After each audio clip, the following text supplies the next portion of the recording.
Oi, boa noite, Walter, boa noite a todo mundo que está assistindo a gente aqui no Facebook.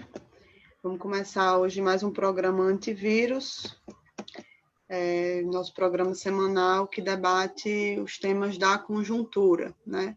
No programa de hoje a gente vai fazer um comentário geral sobre a conjuntura e depois vamos falar especificamente sobre o que aconteceu ontem. Na verdade, o que aconteceu nos 2 últimos dias em relação à tática eleitoral do PT em João Pessoa, na Paraíba. Né? Teve uma intervenção lá para obrigar o PT, que tinha uma candidatura própria, a apoiar a candidatura do PSB, do ex-governador Ricardo Coutinho. Então, é isso que a gente vai comentar de forma mais específica hoje aqui no Antivírus. Walter, você começa. Muito bem. Boa noite a todos, boa noite a todas. Como falou a Natália, a gente vai iniciar com uma apresentação geral e depois vamos abordar um assunto específico, né? Bom, a semana entre 7 e 14 de setembro, essa última semana que passou, ela foi marcada pelas articulações finais das candidaturas e coligações que disputarão as eleições municipais de 2020. O dia 16 de setembro foi a data final para realizar convenções, e agora, até o dia 25, corre um prazo para ajuste de atas. E no dia 26 de setembro, começa oficialmente a campanha eleitoral. A partir daí, vai ser possível fazer uma análise mais precisa acerca de quais são os grandes temas em debate, quais são os campos políticos que vão estar confrontados no país inteiro, o desempenho desses campos nas pesquisas e as perspectivas das candidaturas em todo o país. Então, em próximos programas, a gente pretende voltar a uma análise mais detalhada do quadro eleitoral. Mas, de imediato, ainda nessa fase de largada, os temas que nos parecem que estão muito fortes aí no debate são o tema da pandemia, a permanência da pandemia, a ajuda emergencial e a inflação do preço dos alimentos. Né? Em relação à pandemia, o que predomina em todo o país é um relaxamento no isolamento social. Né? Isso foi muito claro no dia 7 de setembro, no feriado do 7, nas aglomerações populares. Tem indicadores, ainda muito iniciais, de que, em função disso, tende a crescer o número de contaminados e o número de mortos. Mas não está claro exatamente se vai acontecer isso e o quanto acontecerá. Né? Mas, confirmada essa hipótese, a gente vai ter que ver quais são as implicações políticas dela. Lembrando que não existe uma vacina, e mesmo quando exista uma vacina, vai ser necessário um certo tempo e um certo investimento para que ocorra a imunização. Em relação à ajuda emergencial, o governo Bolsonaro decidiu reduzir o valor e a abrangência. Né? Essa decisão, somada à alta no preço dos alimentos, já está tendo como consequência imediata uma piora ainda maior nas condições de vida de dezenas de milhões de pessoas. Saíram recentemente pesquisas feitas pelo IBGE falando do crescimento do número de pessoas que estão numa situação de miséria no país. O governo tem pressionado, né? O governo Bolsonaro, esse ultraliberal, o governo Bolsonaro, tem pressionado os grandes supermercados a conter os preços, porque sabe do conteúdo explosivo desse aumento no custo de vida, esse aumento no custo dos alimentos nas vésperas de uma eleição municipal. Em outros momentos da história, situações parecidas geraram saques famélicos e geraram voto bronca, né? Voto contra o governo. Portanto, as eleições de 2020 podem coincidir com uma situação que seja politicamente desfavorável para o governo Bolsonaro. Restando saber, nesse caso, quem é que vai capitalizar o descontentamento. A esse respeito, embora tenha uma dispersão muito grande nas coligações, como a gente já comentou em programas anteriores, chama a atenção o que está ocorrendo na cidade de São Paulo. Né? Para sustentar a candidatura do Bruno Covas na cidade de São Paulo, foi formada uma aliança entre MDB, PSDB e DEM. Aliás, nessa aliança está até a Marta Suplicy, aquela que diziam que podia ser aliada nossa, lembram? Pois é, então essa aliança que foi formada em São Paulo em torno do Bruno Covas pode ser uma espécie de embrião de uma aliança nacional. Né? Aí tem a ver com os planos do governador Dória. Evidentemente, a postura da esquerda, a postura do PT frente a essa situação, inclusive nas campanhas eleitorais, né, tem que ser, né, necessariamente muito combativa e muito ofensiva. Isso vai exigir a presença física das nossas principais lideranças, uma ativa política de comunicação e uma linha política, né? E, por falar de linha política, o pronunciamento feito por Lula no dia 7 de setembro, assim como o programa de reconstrução e transformação, que vai ser oficialmente lançado agora no dia 21, contribuem com suas limitações, que a gente já comentou aqui também nesse programa, mas ambos contribuem para dotar a militância petista de um discurso geral frente à situação. Não de um discurso localizado, municipalizado, setorizado, mas um discurso geral. Evidentemente, é preciso saber traduzir e conectar esse discurso geral às realidades locais e às realidades dos diferentes setores populares, levando em consideração, ademais, que o PT como um todo e o Lula em particular seguem vítimas de uma campanha de invisibilização e uma campanha de perseguição propriamente dita. Exemplo de perseguição é o que aconteceu logo depois do discurso feito pelo Lula no dia 7 de setembro. Né? Foi aberto um novo processo contra ele, requentando questões que já estavam encerradas pela Justiça, e foi feito um ataque direto contra o advogado, o Zanin. Né? Esses fatos e muitos outros confirmam algo que a gente veio repetindo aqui em vários programas do antivírus. A judicialização da política e a partidarização da justiça seguem sendo utilizadas como arma por parte dos diferentes setores da oligarquia, não apenas contra nós, mas também na disputa entre eles. Né? Como disse numa reunião recente o governador Tarso Genro, é uma guerra de camarilhas, né? Ou, para usar uma expressão menos, é uma guerra de quadrilhas. Né? O Estado do Rio de Janeiro é um laboratório desse tipo de situação. E essa guerra de camarilhas envolve, inclusive, os diferentes setores do chamado Poder Judiciário. Né? Bom, ainda nesse terreno do judiciário, houve a mudança na presidência do Supremo Tribunal Federal. Estou muito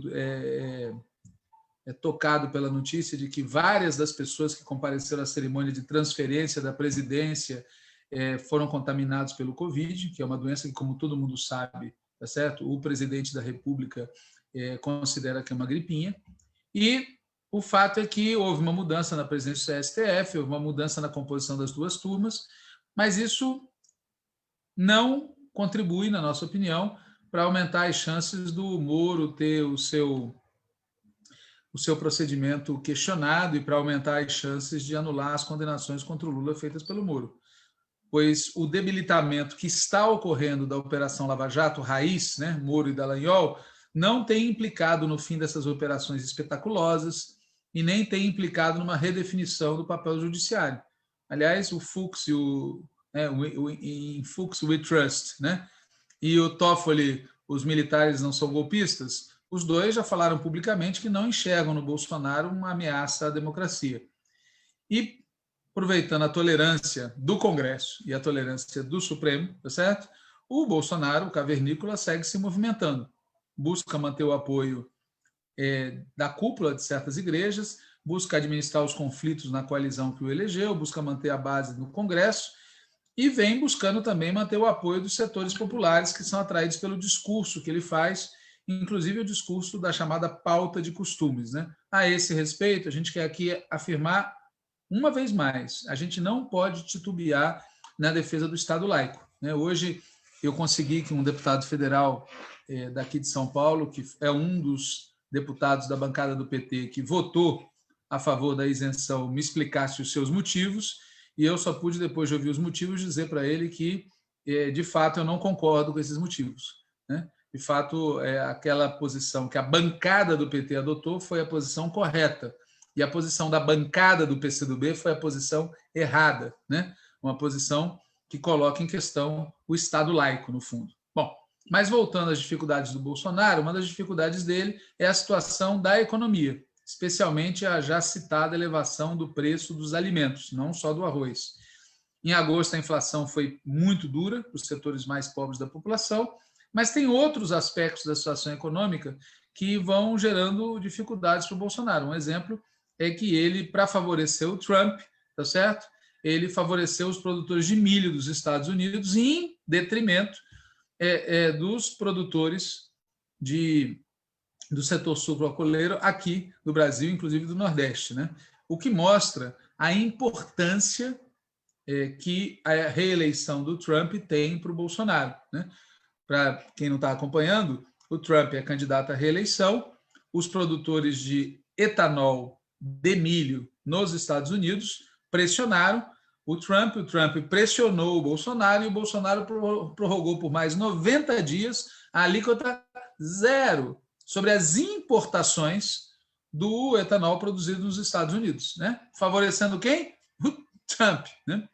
E, aliás, essa mesma postura pró-Trump, o governo brasileiro, leia-se o Bolsonaro e o seu chanceler Ernesto Araújo, adotaram na eleição do Banco Interamericano de Desenvolvimento, que há mais de 60 anos sempre teve um presidente latino-americano e agora resolveu ter um presidente estadunidense. E foi lá o Brasil chancelar a pressão dos Estados Unidos, que ganhou mais essa parada. Bom, evidente que isso tem a ver com o conflito geopolítico Estados Unidos e China, tem a ver com a preocupação dos Estados Unidos de manter controle sobre o que eles acham que é o pátio traseiro, né, o quintal deles. E o fato é que a conjuntura aqui na América Latina continua quente, a gente não vai falar disso nesse programa, talvez num outro programa a gente até traga alguém para falar mais em detalhes, mas o fato é que no Peru, na Colômbia, na Bolívia, no Chile, na Argentina, assim, a situação está muito tensa e a Venezuela está sob ameaça permanente de alguma agressão militar direta ou indireta dos Estados Unidos. Mas, de novo, voltando para o Bolsonaro, tá certo? A gente tem que estar esperto porque as dificuldades são muito grandes dele, as dificuldades dele na área da economia também são muito grandes, mas tem aí um paradoxo, né?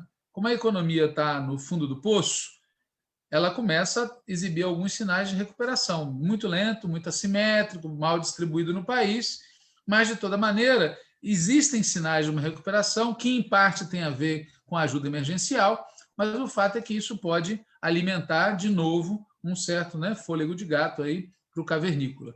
Bom, o ministro da Economia, o Guedes, ele continua com a mesma toada de sempre, a linha dele é cortar, e um dos cortes que ele está planejando, a gente já falou por aqui, é de substituir políticas públicas permanentes, inclusive a vinculação entre salário mínimo e inflação, pela tal Renda Brasil. Quer dizer, na verdade, é tirar recursos do povo. Tirar recursos do povo. Ao invés da renda ser um acréscimo, não, vai ser um substituto de políticas estruturais, né?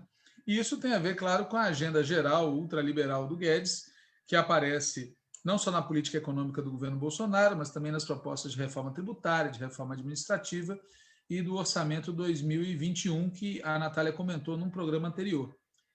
No caso específico aí da reforma administrativa, além da quebra da estabilidade e de prejuízos para os servidores, tem duas questões gravíssimas que a gente queria alertar, né?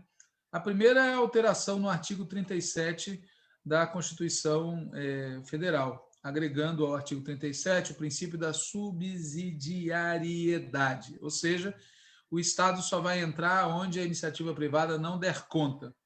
E o Estado não poderá criar, portanto, políticas como reservas de mercado, políticas de conteúdo nacional, compras estatais para pequenos fornecedores. Na prática, isso é constitucionalizar o Estado mínimo neoliberal. Esse princípio, né, da subsidiariedade, alguma coisa parecida com isso tinha na Constituição chilena na época do governo Pinochet, quando o Guedes passou por lá para fazer as suas maldades. Nessa mesma reforma, né, administrativa, também se transfere ao presidente da República, sem precisar passar pelo Congresso, o poder de extinguir órgãos, empresas, remanejar ministérios, deslocar pessoal, ou seja, aumenta o poder autocrático de um presidente que já tem ambições ditatoriais e está cercado de militares por todos os lados. Bom, de toda maneira, quando a gente olha de conjunto a situação, como acentuou num debate que a gente fez recentemente o senador Humberto Costa, o que fica claro é que a instabilidade nesse governo é a regra, né? E isso fica muito patente na destruição ambiental, que virou um grande tema, né, nesse governo, e nesses últimos dias, essas últimas semanas, só ganha mais importância. É uma destruição ambiental provocada deliberadamente por esse ministro Salles, que devia ganhar o prêmio Nero, né? E, além disso, tem um outro fator também bastante sintomático da instabilidade que a gente vive. Nós estamos na véspera de uma eleição, né? A eleição é uma instituição, um instituto da chamada democracia liberal burguesa, onde todos nós temos o direito a um voto, somos iguais perante a lei e pacificamente resolvemos as nossas divergências no debate político e no voto secreto. Nós estamos nas vésperas disso. Pois bem, nas vésperas disso, as autoridades policiais acabaram de divulgar que de janeiro a agosto de 2020 teve um crescimento recorde do armamento nas mãos das pessoas. Mais de 100 mil novas autorizações para porte de armas. Se alguém não percebe o que isso quer dizer e não saca que isso é um sinal de uma instabilidade profunda, tá certo? Não sei mais o que dá como exemplo. Então, o que eu teria para falar aí, sintetizando os últimos dias da conjuntura, é isso. Natália, contigo. Então, gente, feito esse panorama aí geral que Walter trouxe, eu queria aqui relatar para vocês o que aconteceu nos últimos dias em relação à tática eleitoral na cidade de João Pessoa, na Paraíba. É uma situação que, a rigor, segue em curso, né? Conforme vocês vão poder ver aí pelo relato que eu vou fazer, que, na minha opinião, fala por si.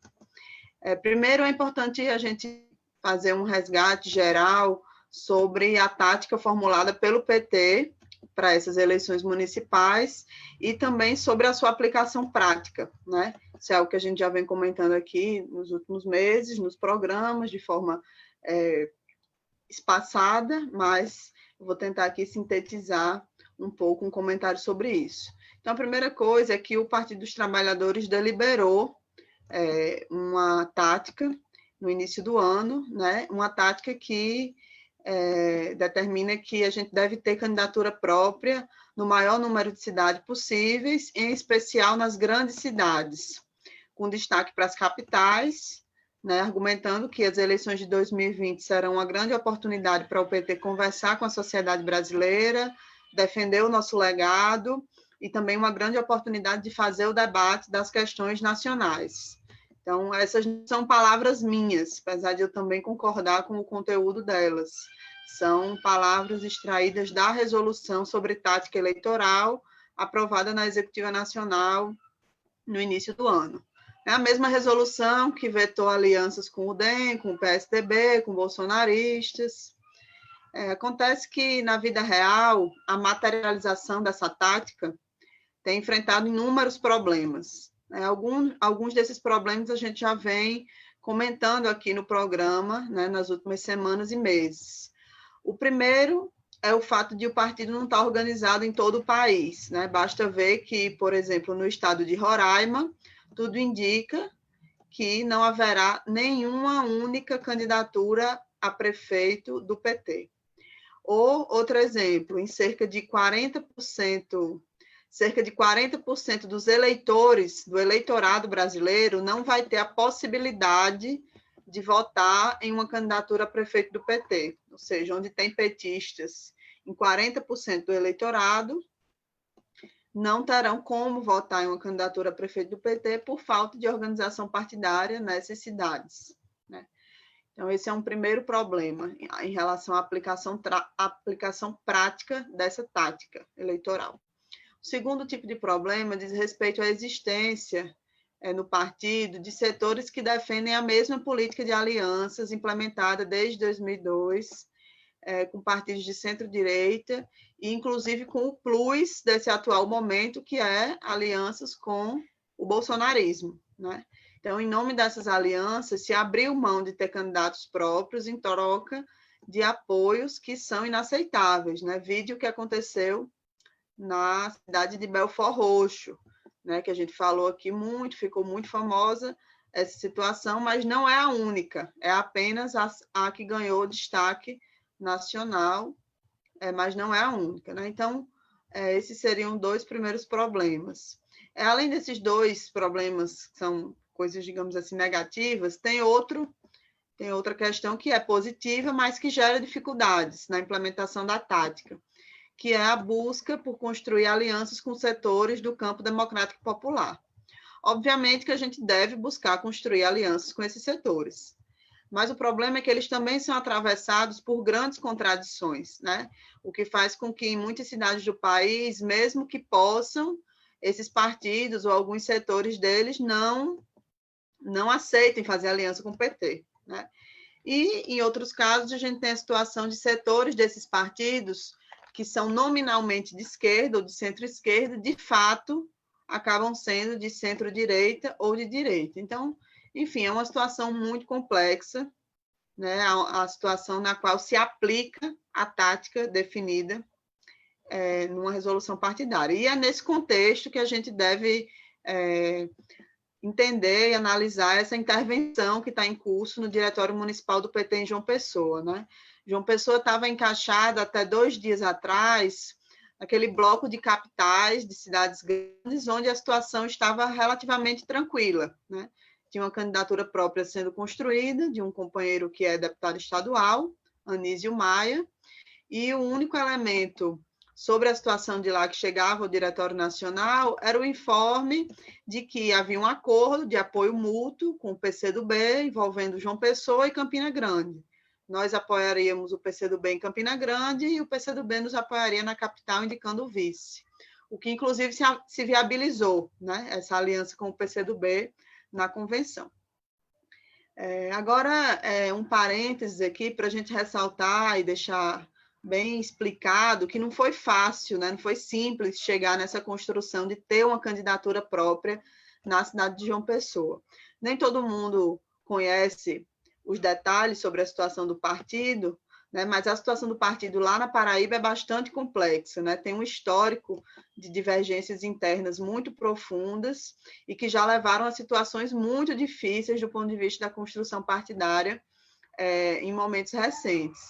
E, apesar disso, né, nesse último período, especialmente com a formação da atual direção, né, no final do ano passado, com o PED e o Congresso, se conseguiu construir um grau alto de unidade interna no partido lá. Inclusive, teve uma chapa de unidade no âmbito estadual e municipal, nas eleições internas do PT, né, no PED, algo que, se eu não me engano, só aconteceu lá, no país inteiro, ter chapa estadual unitária, né? Então, é importante entender o que está acontecendo lá agora, em relação à tática eleitoral, também à luz desse contexto, né, do contexto da construção partidária.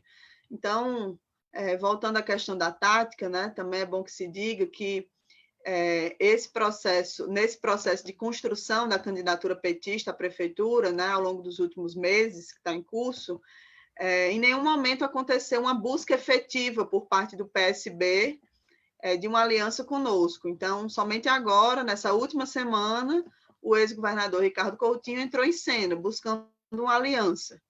E muita gente diz que o que ele busca não é uma aliança política de fato, né, com o PT, mas é o tempo de rádio e TV do partido nas eleições. E antes dele se tornar o candidato do PSB, né, às 16 horas do dia de ontem, que era o último dia para as convenções, para a realização das convenções, 1 hora antes do início da convenção do PT, ele tentou de todo jeito obter o apoio do PT para 2 outras candidaturas, ou seja, antes de colocar o nome dele nesse período que eu relatei aqui, 1 hora antes da convenção do PT, ele tentou obter apoio para 2 outras candidaturas. Então, além de buscar uma aliança no tempo político vencido, digamos assim, com um caráter um tanto que instrumentalista, ele ainda conseguiu a proeza de, no espaço de 1 semana, apresentar 3 nomes diferentes.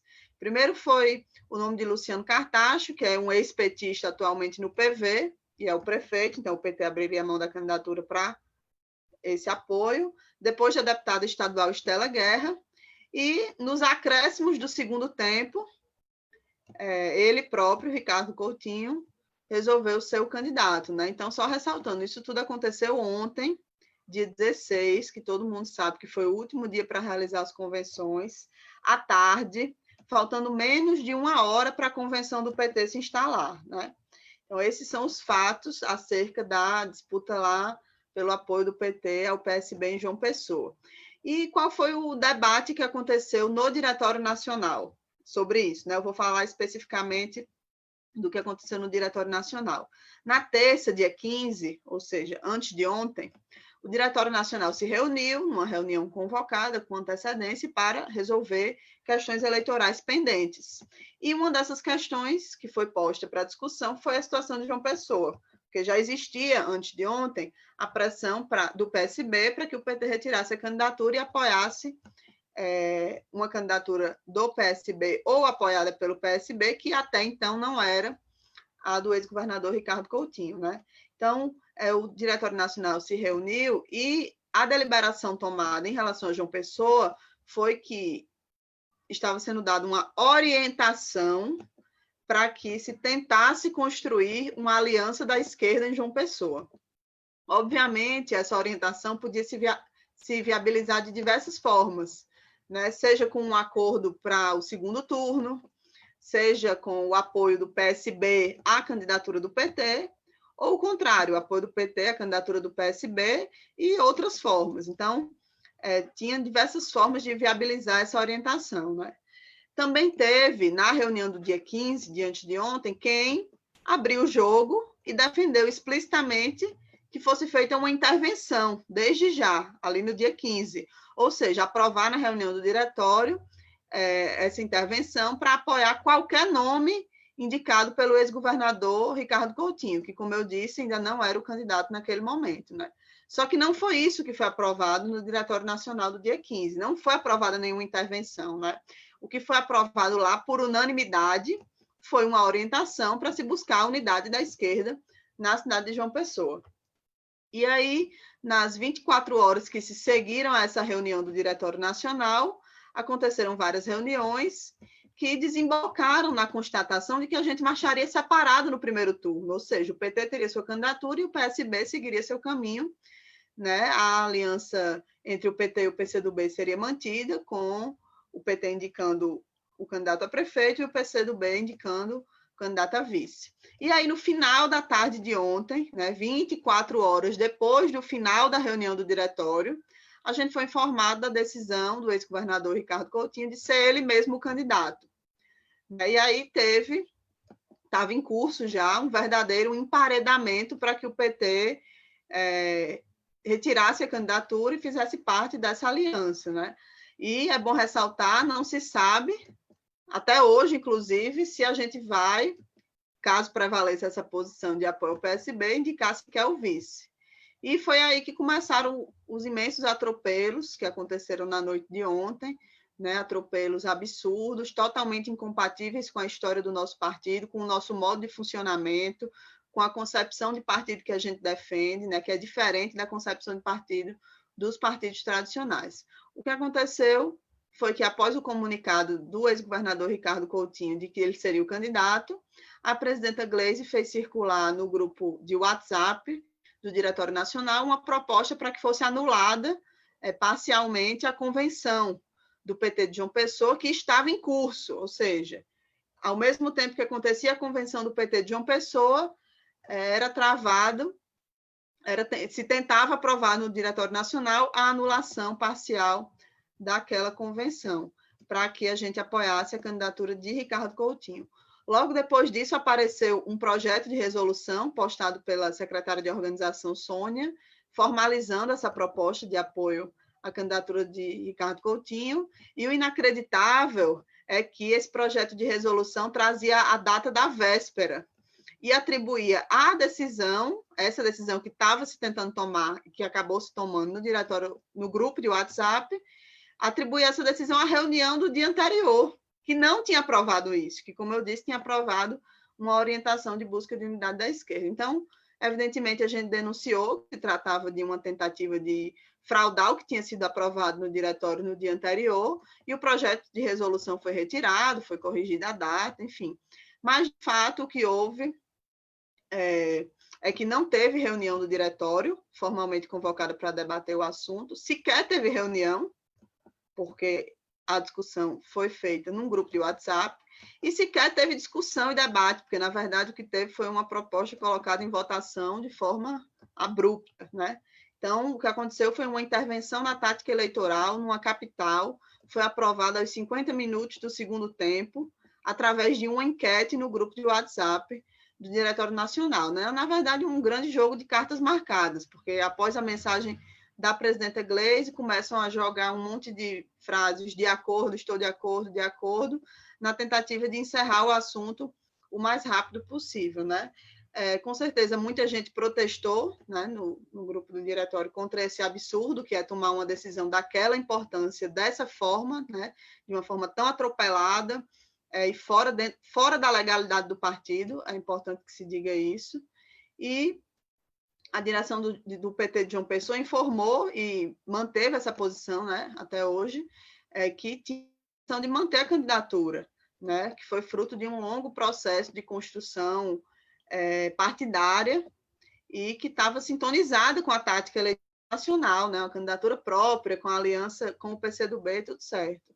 Mas o fato é que prevaleceu o atropelo, prevaleceu a submissão do partido a uma imposição de uma hora, né, e que, se for mantida, tem fortes chances de transformar o que seria uma eleição politizada, né, e de fortalecimento do PT em uma capital do Nordeste, num processo degringolado e fratricida, né? Então, o que prevaleceu ao final da troca de mensagens, né? E eu digo troca de mensagens porque a gente acha que uma troca de mensagens no WhatsApp não é uma reunião online, né?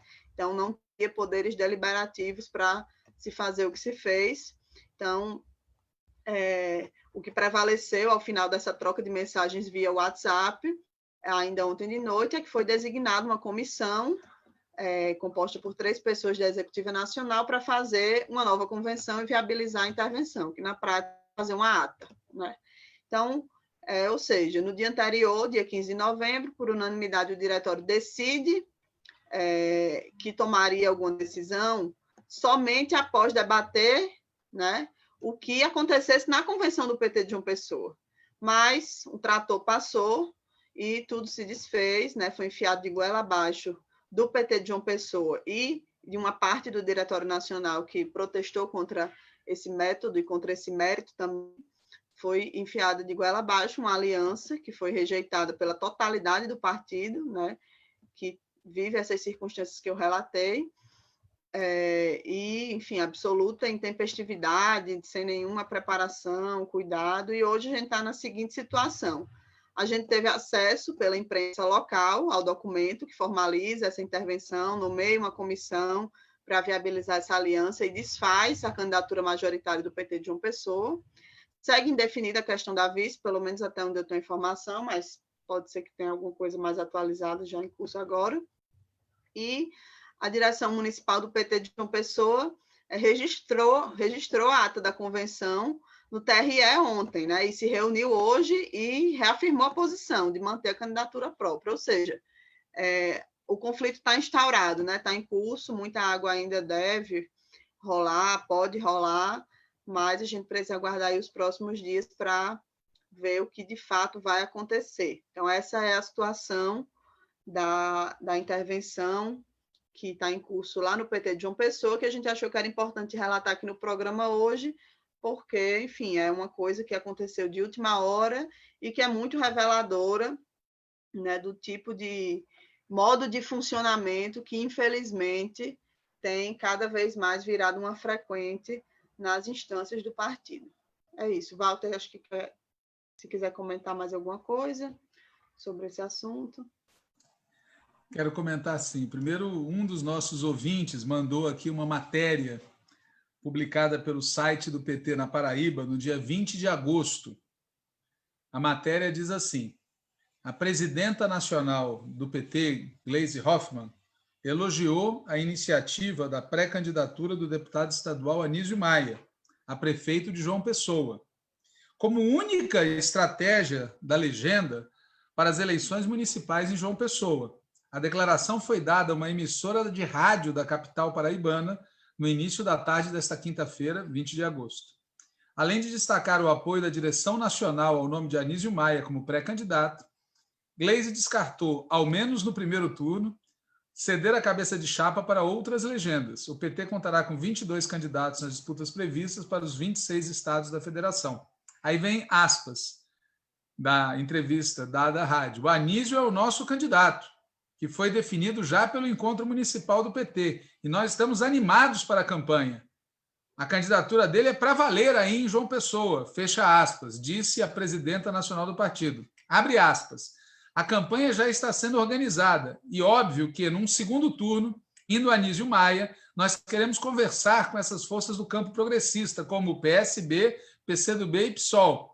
Nós temos um carinho, uma gratidão ao companheiro Ricardo Coutinho por tudo o que ele fez e o que ele representa.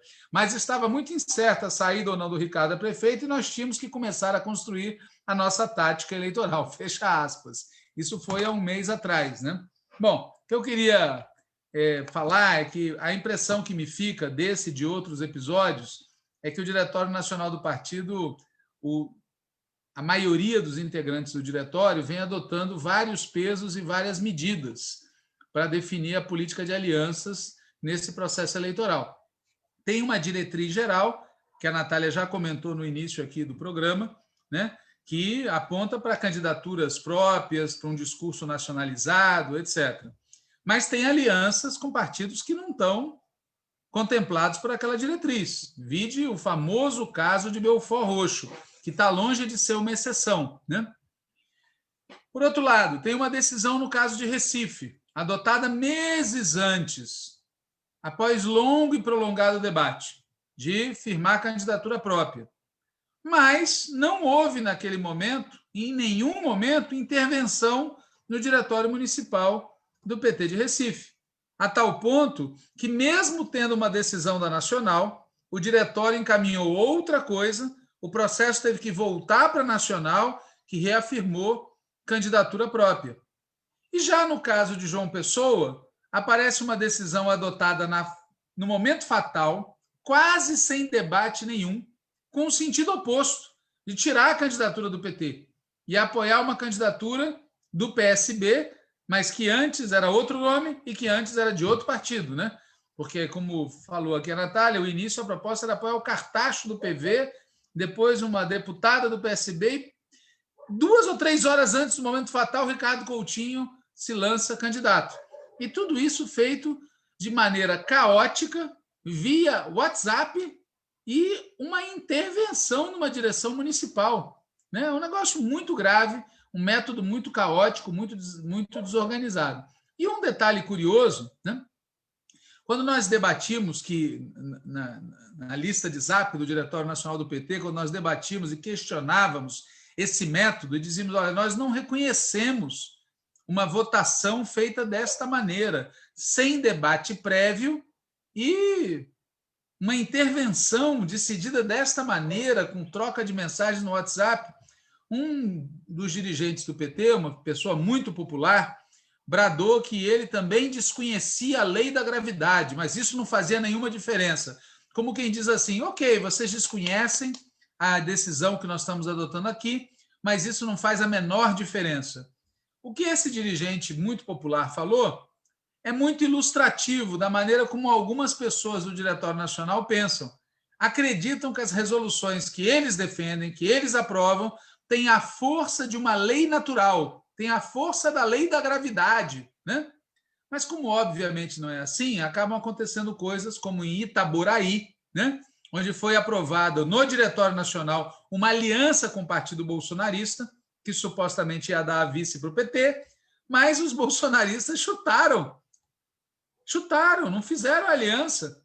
Bom, o grotesco nesse episódio todo, por fim, de João Pessoa, é que o Ricardo Coutinho, que é o pivô dessa situação, já foi do PT no passado. Quando ele foi do PT, ele brigou várias vezes contra esse tipo de intervenção de fora sobre o local, de cima para baixo, várias vezes. E naquela ocasião, inclusive, ele decidiu sair do PT em protesto contra este tipo de intervenção, contra esse tipo de procedimento. E agora, vejam só, depois de tanto tempo, ele exige que seja feita uma intervenção desse tipo para favorecê-lo. Vamos falar claro, esse tipo de atitude não é de quem respeita partidos políticos coletivos, nem decisões nacionais. É outra coisa. É um método de coronelismo político. Por isso, o mais grave nesse episódio todo não é a candidatura em si, porque outro método poderia ter levado a esse resultado. O grave é que, da maneira como foi feito, tanto a decisão do PT quanto o procedimento do Ricardo Coutinho, se isto for até o final, se isso não for revertido, o efeito concreto é sacrificar o PT, sacrificar o partido e sacrificar um método de fazer política, baseado não em pessoas, mas sim em organismos coletivos, representativos, com democracia, etc. Claro que existem pessoas que aprovaram a candidatura do Ricardo Coutinho desse jeito que eu acabei de falar e que a Natália descreveu, achando que o que eles estão fazendo também respeita o princípio. Afinal de contas, o PT é um partido nacional e a decisão nacional, claro que a decisão nacional, no limite, pode e deve prevalecer, mas dependendo de como ela seja promovida, dependendo de qual seja a decisão e dependendo do método, o desfecho pode ser muito, mas muito negativo para o PT. E é o que, na nossa opinião, pode ocorrer nesse caso, se essa decisão em João Pessoa não for revertida. É isso. Então, acho que a gente encerra por hoje, né? A ideia era mesmo trazer um panorama geral e comentar especificamente esse caso de João Pessoa. Nas próximas semanas, a gente vai estar aí sempre trazendo informações, né, sobre o cenário eleitoral, a campanha. O próximo programa é o último programa antes do início do período eleitoral oficial, né? Então, esse assunto vai ser um assunto cada vez mais presente na conjuntura. A gente vai estar também aí no programa, a cada semana, comentando sobre a situação eleitoral. É isso, né, Walter? Vamos encerrar por hoje. Você quer comentar mais alguma coisa? Você está sem microfone, sem áudio. Eu estou aqui tentando localizar um comentário que foi enviado por um militante do PT lá da Paraíba, e acho que vale a pena ler, sem citar a fonte, porque ele não autorizou. Várias pessoas disseram que era muito importante apoiar a candidatura do Ricardo Coutinho, porque o Ricardo Coutinho tinha sido muito leal ao PT, ou ao companheiro Lula, ou a Dilma, enfim. Coisa que ninguém questiona, né? E, de fato, diz essa pessoa aqui, é verdade, Ricardo Coutinho, a partir do segundo turno de 2014, pois no primeiro turno de 2014 ele votou na Marina e bateu no PT, a partir do segundo turno de 2014, Ricardo Coutinho posicionou-se favorável à reeleição de Dilma e esteve firme contra o golpe o tempo inteiro, até o último instante, em 2016. Também é verdade que Ricardo Coutinho não teve nenhum ônus político para ele. Considerando o perfil do eleitorado na Paraíba em 14, vitória de Dilma, e em 18, vitória de Haddad, na esteira da popularidade de Lula e não na esteira da popularidade de Ricardo Coutinho, o ex-governador teve um cenário favorável à sua estratégia, que se mostrou correta, de polarizar com as forças da direita, sobretudo o PSDB. Basta lembrar que Cássio Cunha Lima foi derrotado ao Senado. Fazendo o cálculo que alguns setores do PT entendem, se Ricardo Coutinho não teve ônus, o PT não teve bônus. Explico, diz essa pessoa que mandou o comentário. Ricardo Coutinho não reverteu nenhum voto pró-golpe. Dos 12 deputados da Paraíba, 3 votaram contra o golpe. 1 do PT, 1 do PDT, que tem vida própria, e 1 do PR. Para nossa surpresa, uma pessoa aliada de Cunha e sem relação com Ricardo Coutinho. Todos os aliados de Ricardo Coutinho em Brasília, DEM, PTB, votaram no golpe. Só esse comentário que a pessoa faz para relativizar a ideia de que, em nome da solidariedade dada a Dilma e a Lula, tá certo? Nós teríamos que apoiar a candidatura de Ricardo Coutinho automaticamente, nos termos que ele quer, do jeito que ele quer. Lembrando, é bom lembrar disso, que quando ele foi vítima, recentemente, de mais uma estrepulia policial judicial, o Partido dos Trabalhadores foi dos primeiros a se posicionar publicamente a favor dele. Acho que, inclusive, antes do seu próprio partido, o nosso partido tomou posição. Portanto, não é correto colocar as coisas nos termos que alguns fazem, de dizer que nós temos uma dívida. Não se trata de dívida em nenhum sentido. Se trata de uma discussão concreta de tática eleitoral. Essa opção que foi feita pode nos custar muito caro. Pode, inclusive, nos custar a derrota para a direita. Teria sido mais inteligente, se o objetivo é derrotar a direita, uma outra tática, ou de uma unidade lá atrás, ou de uma unidade consensual, ou de marchar separados agora para se unir no segundo turno. O que foi feito não é nada disso e não contribui para a unidade da esquerda e não contribui para a sobrevivência de um conceito de partido e do próprio PT. É isso. Ok. É isso, gente. Boa noite. Até a próxima quinta-feira com mais um programa antivírus. Boa noite, Walter. Você está sem áudio. Você tem que lembrar que você tem que retirar a transmissão, porque eu transferi para você o host da atividade. Okay. Então, não esqueça de tirar, senão vai ficar transmitindo lá eternamente. Tá Só bom. Isso. Boa noite, gente. Vou encerrar aqui.